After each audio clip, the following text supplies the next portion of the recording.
Political Psychology Episode 2. Kapag hindi kayang baguhin ang realidad, binabago ang ilusyon. Diretso na tayo. May isang hindi komportableng katotohanan sa politika na bihirang sinasabi ng lantaran. Ito'y kapag hindi kayang baguhin ng mga nasa kapangyarihan ang realidad, binabago nila ang paraan kung paano mo ito nakikita. Hindi nila inaayos ang problema. Ang inaayos nila ay kung paano mo ito tatanggapin, mararamdaman ang mga bagay tungkol sa problema. At yan ang pinakapundasyon ng political illusion. Sa political psychology, ang reality ay hindi lang numero o report.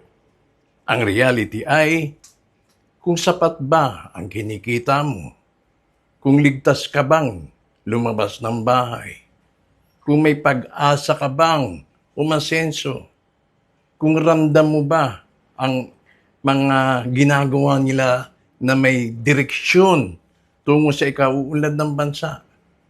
Kapag ang sagot sa mga tanong na yan ay paulit-ulit na hindi, nagkakaroon ng pressure ang mga nasa kapangyarihan. At kapag ang pressure ay hindi kayang saluhin ng aksyon, naratibo, pangungusap, pambobola ang kanilang ginagamit. May dalawang paraan para harapin ang krisis. Una, ayusin ang sistema, pero mahirap ito. Mabagal, matagal ang resulta, may sisihan, may mananagot. Ikalawa, ayusin na lang ang kwento tungkol sa sistema dahil yan ay mabilis, kontrolado, paulit-ulit at mas madaling ipagtanggol. Sa politika, kadalasan, mas pinipili ang pagsasaayos ng kwento. Kaya, bakit mas mabenta ang ilusyon kaysa sa katotohanan? Dahil ang katotohanan ay magulo. May maraming sanhi.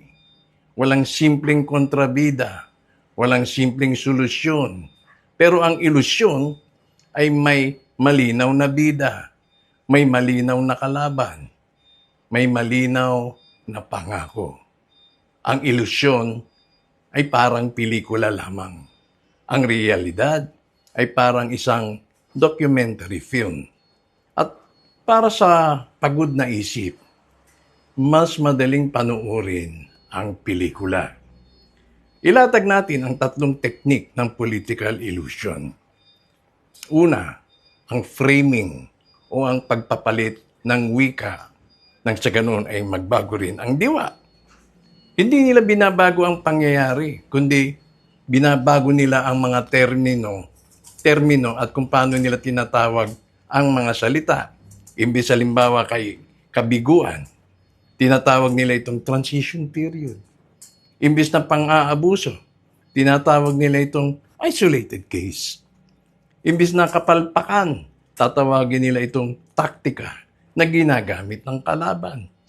Kapag nagbago ang salita, nagbabago ang diwa at syempre, ang reaksyon ng ating isip. Ikalawang taktika, distraction o paglilihis ng atensyon.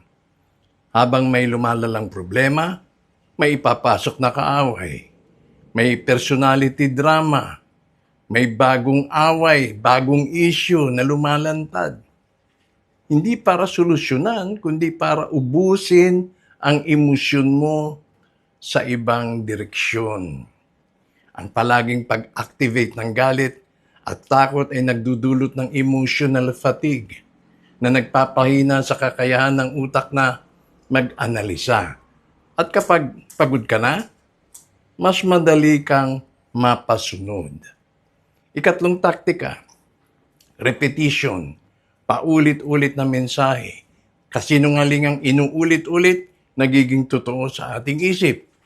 Kapag paulit-ulit mong naririnig sa balita, sa social media, sa kaibigan, sa mga memes, nagiging normal ang mga abnormal na bagay.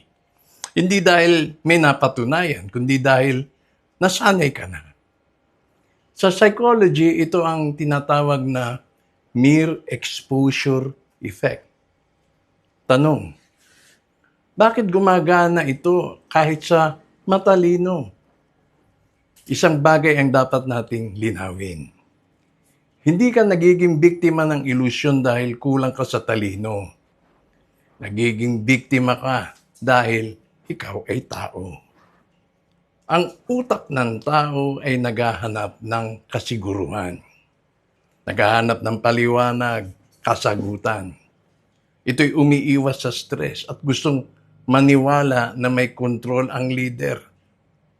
Kaya kapag may nagsabing, may plano kami, nakita na namin ang direksyon, magtiwala ka lang, abay, napapaakit ang isip, napapakapit dun sa mga binitawang salita. Ngayon, kailan nagiging delikado ang ilusyon?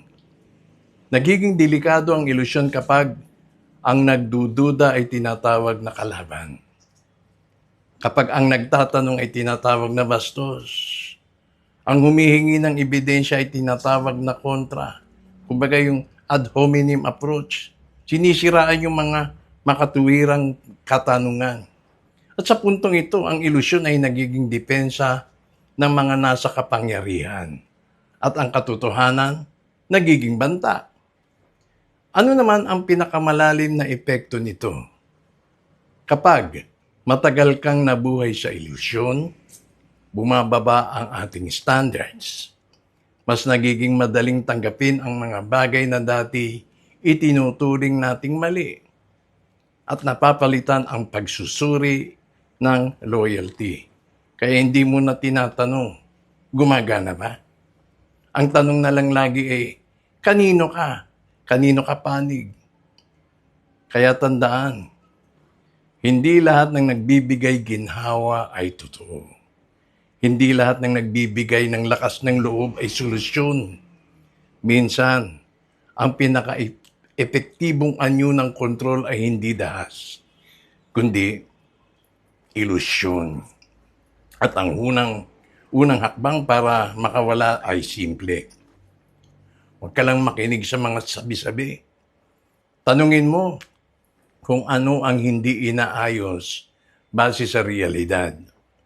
Ano-ano ang paulit-ulit na ipinapangako pero hindi nararamdaman. Ano ang palaging binibigyang diin para pagtakpan ang nananatiling problema. Ito ang political psychology, hindi para diktahan ka kung sino ang tama, kundi para hindi ka masuong sa ilusyon.